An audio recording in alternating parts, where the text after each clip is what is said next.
Hey, everybody, welcome back for week 2 of this 5-part series where we're talking about the inner saboteurs, things that we do that we might not even realize it that trips us up and really negatively affects our confidence.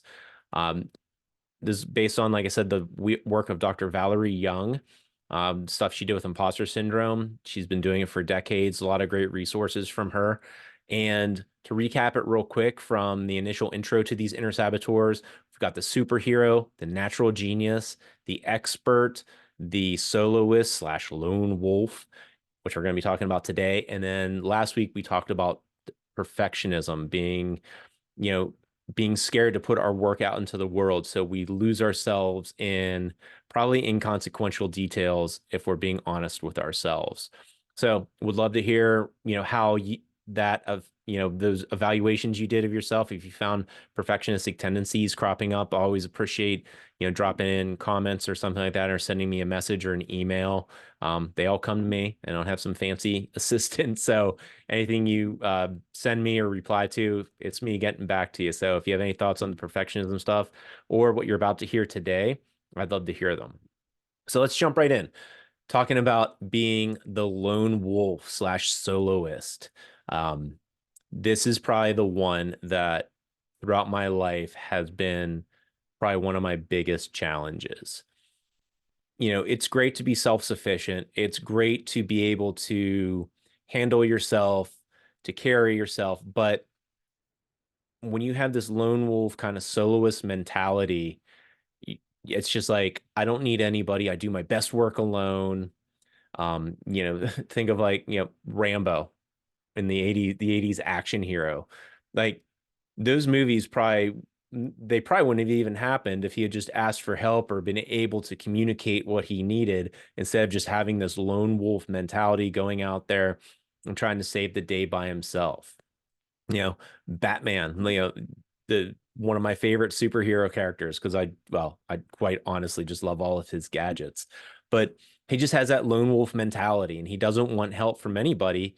And there's so many of the Batman movies made where, just really shows how having that soloist mentality, not having people around you and pushing people away just negatively affects you at the end of the day. And I used to really struggle with this because I thought I had to be entirely self-sufficient. And at my worst, I didn't realize this is why I was doing it so much later. But what I would do is I would push people away so I could push them away on my terms because I was so worried about being hurt and having, being hurt again that I would push people away on my terms because I thought that would, at the end of the day, be better. Well, you still end up lonely at the end of it, and now people also just think you're a jerk. Which was my story for a lot of my life. Um, but if you're someone who finds yourself like always having to go it alone and not asking for any help, again, stepping on these are going to step on our toes, but it's with the intent of realizing we have an area with some growth needed. So if you're someone who was like me, where your natural tendency is to not ask for help or to push away help or just say, I got it, ask yourself, why am I not asking for help or why am I not waiting for 10 minutes for someone to show up and finish what they're doing and come hold this up for me?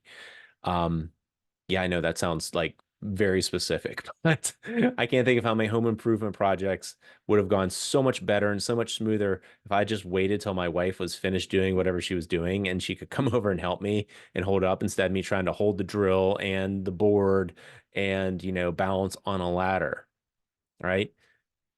At the end of the day, you don't actually become better or stronger.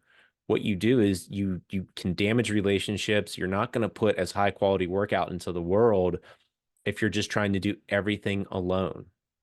So one of the like just mind-boggling things that blew my mind was when I realized I was trying to be this lone wolf, do everything on my own because I had this core belief that I wasn't good enough. This really manifested itself when I worked in test operations for government projects. Um, our team was tasked with testing, rockets, chemical warfare equipment to protect soldiers, like you name it, like high stakes stuff. And some of it was quite potentially very hazardous for us running the tests.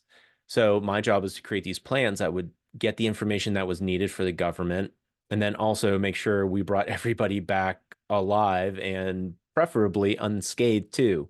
Um, so I would work on these test plans by myself in my cubicle for weeks on end, and not until like it would finally get to be critical time would I send it out for comment. I realized down the road that I was so unsure of my capabilities doing that job. I didn't want to give people ammunition to prove that I wasn't worthy, which I believed. I believed I wasn't good enough, smart enough, well spoken enough to be in that job. So I think subconsciously, I wouldn't send these things out for review because I thought, oh my gosh, if I send this test plan out and people bleed all over it with their red pens, they're going to be like, oh my God, John's really dumb. John's not as smart as we thought he was. He's been BSing us all these years. And that'd be it for me. So I developed that soloist mentality.